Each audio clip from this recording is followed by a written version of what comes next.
Artist Paul Cezanne wrote, "The most seductive thing about art is the personality of the artist."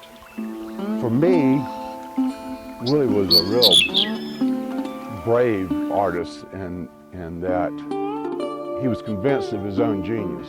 At first, I underestimated him basically by the clutter I found him, but soon I understood that he had a superior intellect.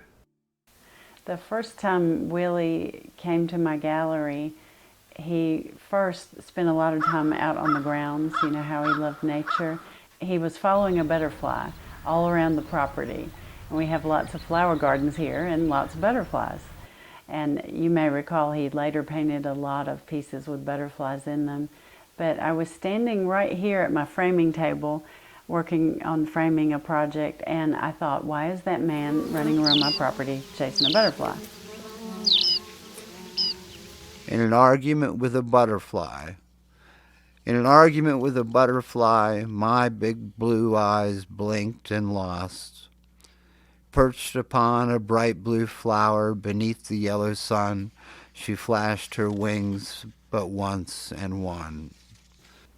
He knew all the species of the butterflies and the moths by their Latin name.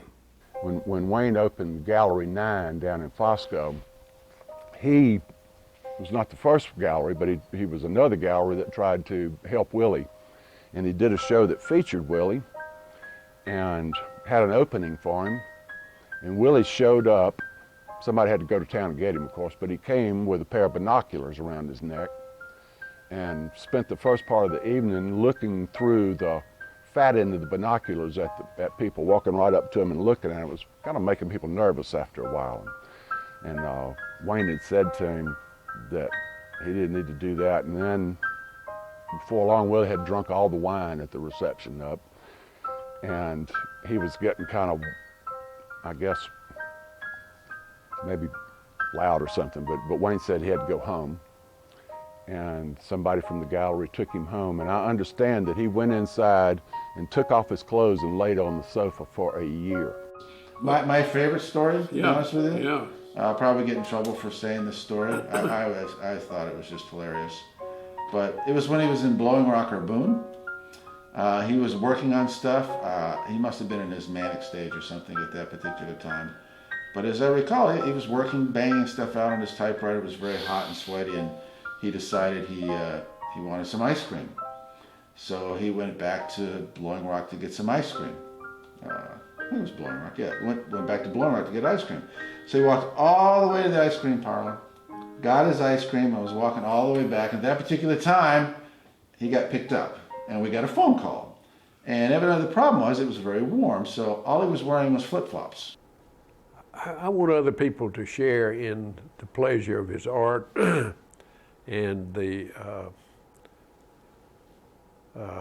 story of his life. I think he has a very compelling story, and I'd like to share that with other people.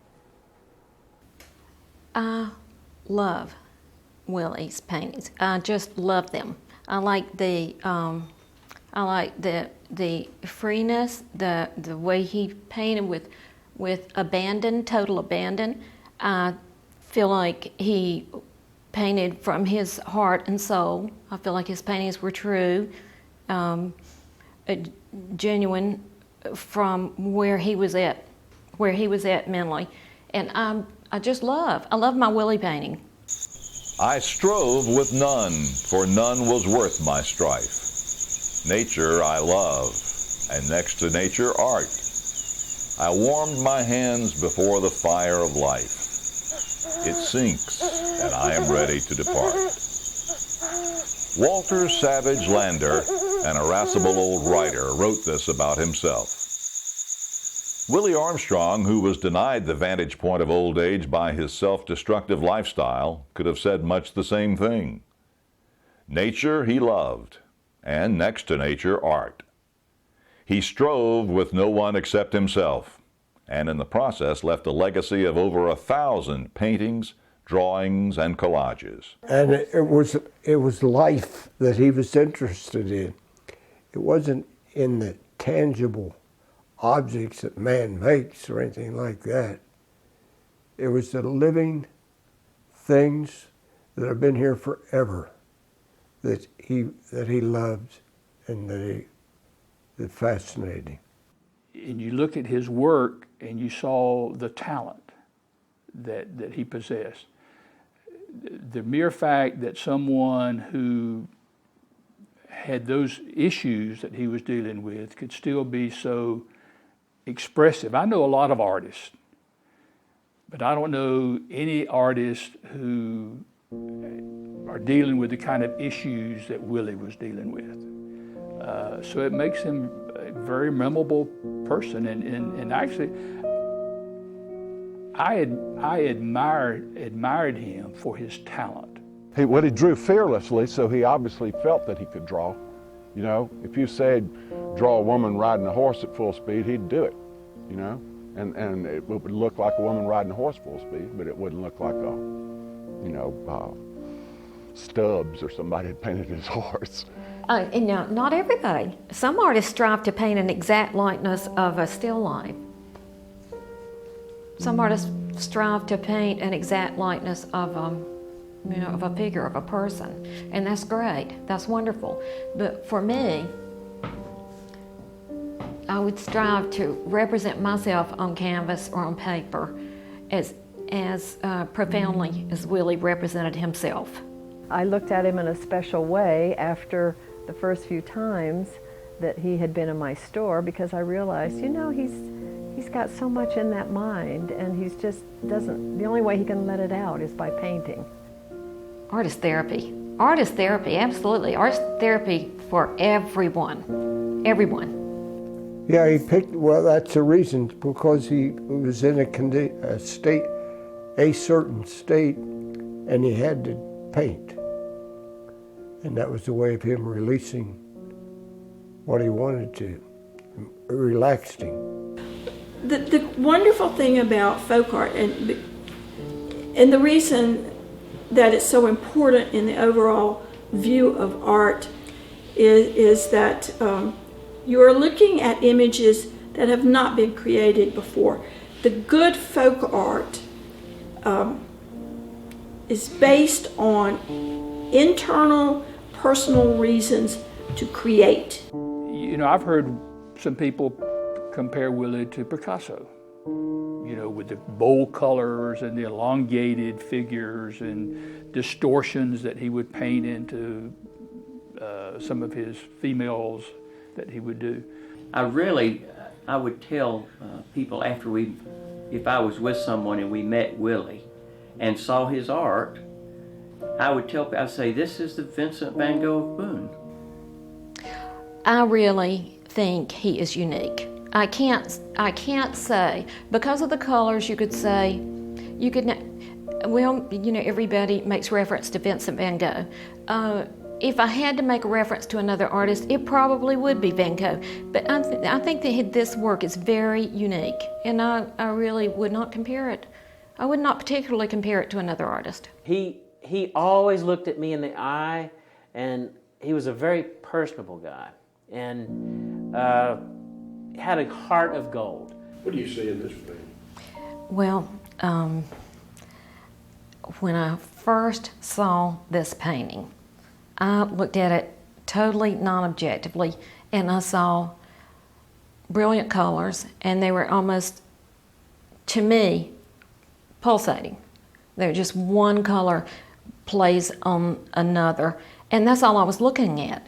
But when I saw this painting again, I saw the face, and I see a face in the corner, and I see a hand and flowers, and maybe a face, and this face is so hidden that I'm just trying to decide if it is a face or not, but it is, and this is just done with total abandon.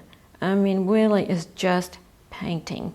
This painting works as it is a wonderful composition of colors, and it works to me as a totally non-objective painting. If you don't even look for the images in this painting, the figures.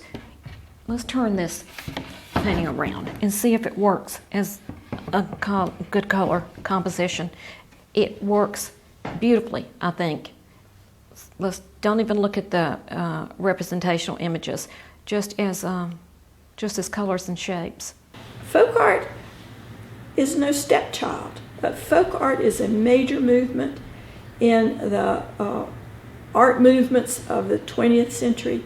It has had broad influence on many artists. Willi was a master of using found objects for his art, and this is an example. This is a painting of a wren singing. You see the wren here, and this is the wren song. Willi always painted the birds' songs. He felt that important. Since his dad is a veterinarian and an ornithologist, very into birds, he taught Willi at a young age to recognize birds and to recognize their songs. If he was in the forest, he could recognize a warbler's song. However, using the found object, what this self-framing piece is actually a kitchen cabinet panel. The reason I love Willi's painting so much is I just love his painting. I guess it's because it says so much about the artist. The fact that he painted his face in the graveyard, the fact that there's an angel flying out over the graveyard, it gives me hope. I mean, we're all to a certain degree afraid of death. Willi's painting lightens the subject. For me, it lightens the subject. And Willi's painting stays in my art room in my home, one of my art rooms, and it just cheers me when I walk into that room.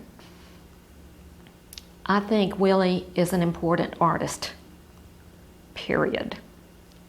I think he's an important artist. So I didn't know what Willi's relationship with his family was, although one might surmise he exhausted them. Personally, how do you like his art? Just personally. It does nothing for me. Zero, zilch.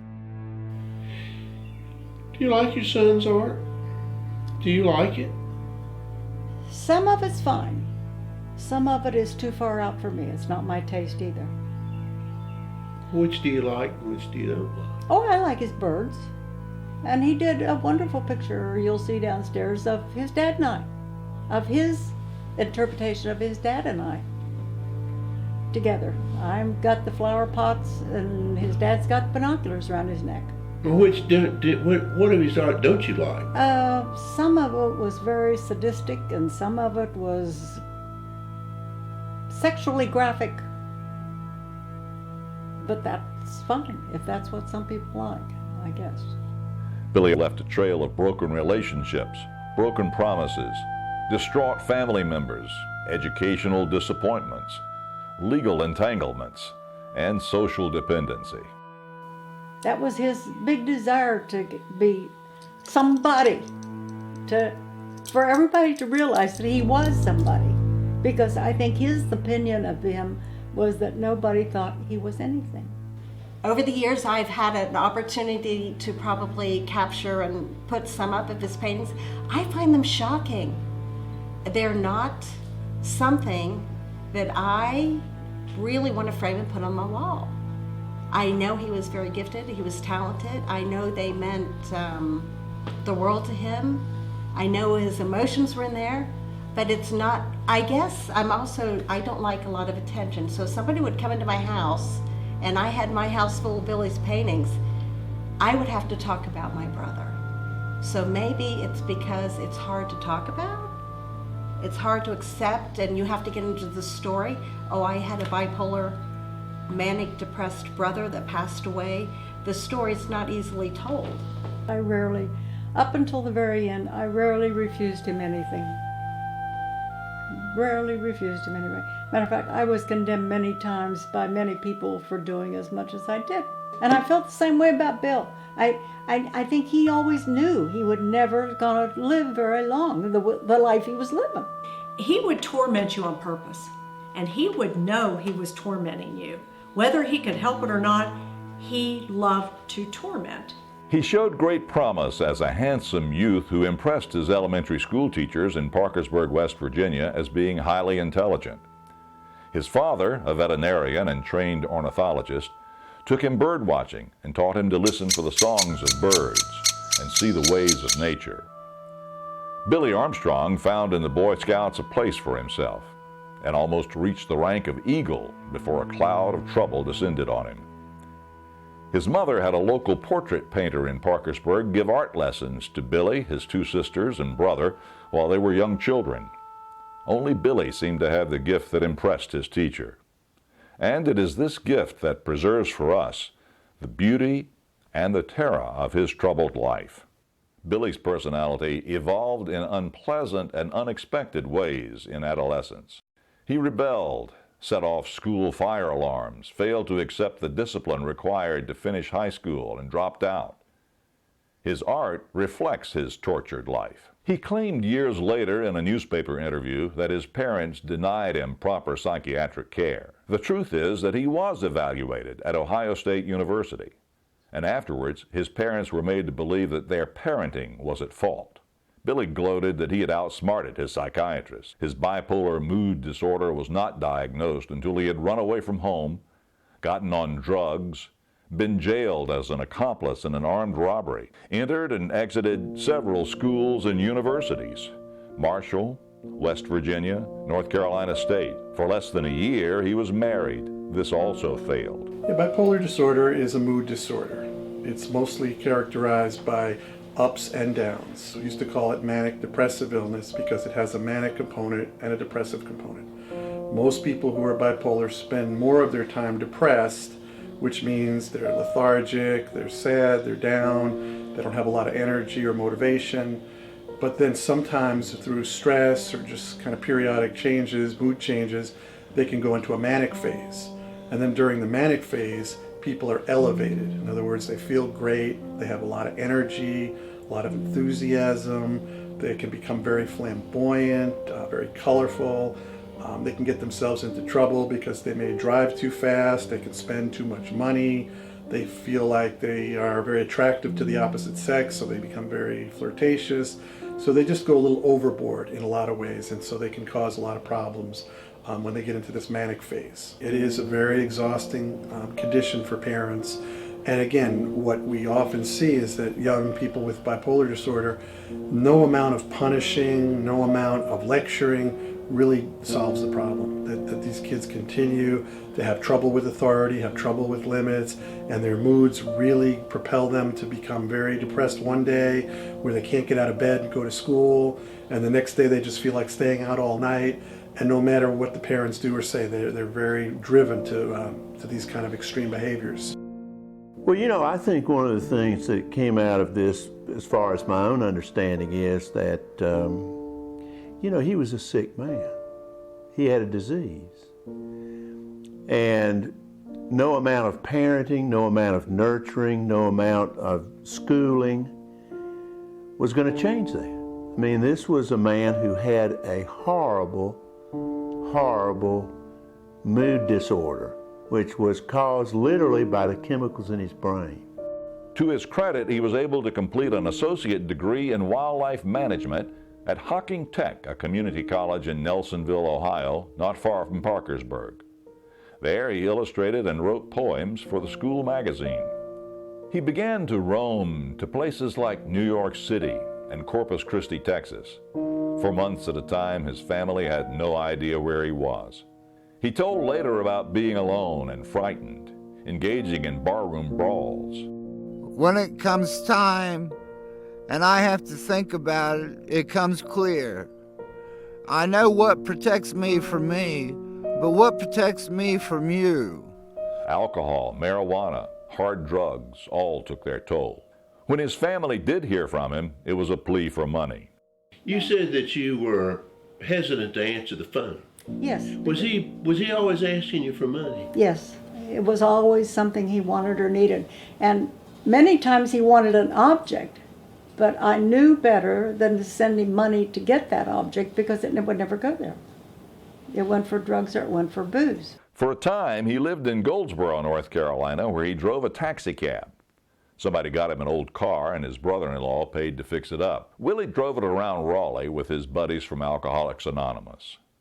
Later, he moved to Raleigh, where he began to have some success selling his art. He had been diagnosed with bipolar mood disorder, and he checked himself into Dorothea Dix Mental Hospital. He also received a Social Security disability check, which his brother-in-law, Bill Batchelor, controlled for him, since he was utterly incapable of handling money. Money was something that had no meaning to him, if you will. The art and experiencing life, that was what had meaning to him. Money was just a piece of paper, and he didn't really care about it. Same way with possessions, with the exception of one thing, and that was his typewriter. He thought nothing about personal hygiene or cleanliness. His sisters banished him from their houses because of his appearance and behavior. He made a gesture once at suicide, cut his wrists, but as in most things, he was unsuccessful. While he was a patient at Dorothea Dix, he pursued his art. His family provided a sketchbook for his pen and ink drawings. This was before he had better access to oils and acrylics. I can't deal with this anymore, and I can't handle this anymore. And he sucked my mother dry. I ended up, like I said, booting him out, getting a non-published phone number. His passion was to draw figures from nature, and some of his figures were quite bizarre. He was on medication, but art was a significant part of his therapy also.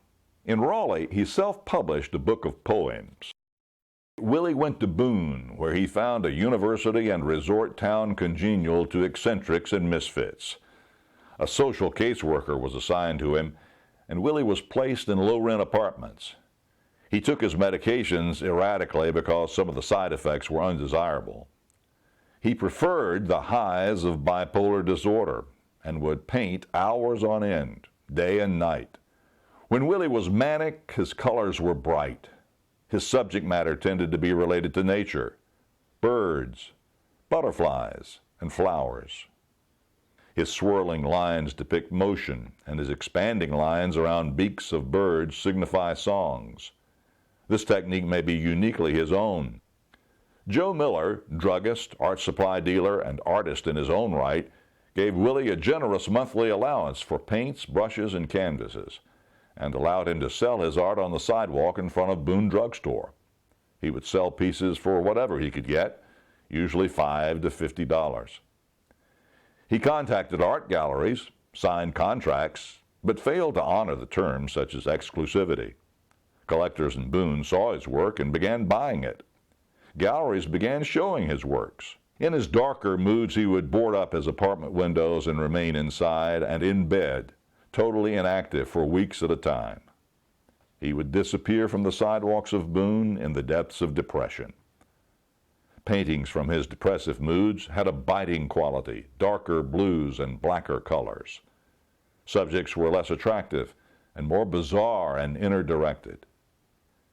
He had a number of girlfriends during his time in Raleigh and Boone, but the relationships always failed, and he always felt he had been wronged, and perhaps he was. He was an easy touch. Robin was great. Robin was wonderful, beautiful she was. And she was also seeing her ex-husband and her old high school sweetheart and her hairdresser besides me. And God knows why myself after all that. He had a mystical side, an interest in religion that appeared in his art. He was raised Episcopalian, but at times attended rural evangelical churches, as well as the Boone Unitarian Church. Bible stories and religious symbols reflected in his art. Jesus, the crucifixion, Judas, Adam and Eve, and angels, usually naked angels. His self-portraits often blend spirituality with suffering. Willi Armstrong died during Christmas 2003. He was actually found in bed as if he was asleep and had gone to sleep. Nobody actually knows for certain what transpired because he was there alone, but it appeared as if he went in, laid down, went to sleep, and never woke up. The autopsy showed a dilated heart. He was 47 years old. What can we make of Willi's life and his art? Could his gift for art have been his therapy? Medications failed to calm his turbulent spirit. He appeared happiest when he had a paintbrush in his hand, canvases or cardboard or ceiling tiles, or found objects, rocks, tin, even old ironing boards to paint on. Socially, he was a complete misfit. He caused his family to suffer for years. His friends found him at times charming, at other times frightening. What he left is a remarkable collection of art that has fascinated us by its color and composition and subject matter. Later generations may come to appreciate him more than his own. What they will see is how one talented artist struggled with life and how he valiantly tried, but mostly failed to cope.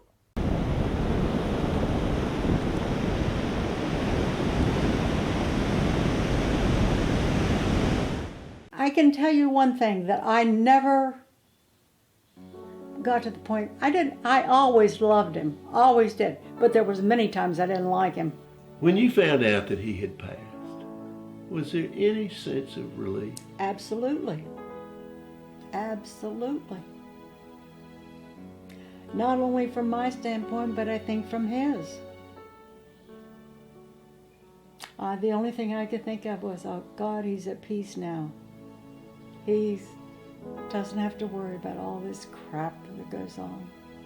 Well, does it bring you a sense of satisfaction? Joy. And joy that he is being recognized? Absolutely. Absolutely. Not a question in my mind. He deserves everything he gets. He worked for it.